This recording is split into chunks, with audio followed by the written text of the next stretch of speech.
আল্লাহ মাফ করে দিলেন মাত্র 10 সেকেন্ডের একটি তওবায়। হ্যাঁ, ঠিকই শুনছেন। কিন্তু এটা কিভাবে সম্ভব হলো শুনেন।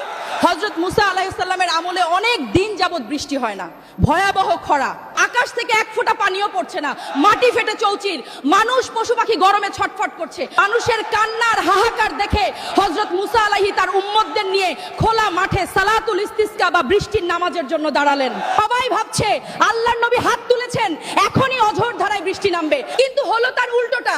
বৃষ্টি তো হলোই না, বরং রোদের তাপ যেন আরো বেড়ে গেল, আগুনের মতো গরম বাতাস বইতে শুরু করলো। নবী মুসা অবাক হয়ে আল্লাহকে জিজ্ঞেস করলেন, হে আল্লাহ, আমরা তোমার কাছে বৃষ্টি চাইলাম আর তুমি তাপ বাড়িয়ে দিলে, কারণটা কি? আল্লাহর পক্ষ থেকে জবাব এলো, মুসা, এই ভিড়ের মধ্যে এমন একজন পাপিষ্ঠ ব্যক্তি আছে যে গত 40 বছর ধরে টানা আমার নাফরমানি করছে। তার একটা গুনাহের কারণে আমি আজ সবাইকে বৃষ্টি দেওয়া বন্ধ রেখেছি। তুমি ঘোষণা দাও সে যেন এই মাহফিল থেকে বেরিয়ে যায়। সে বের হলেই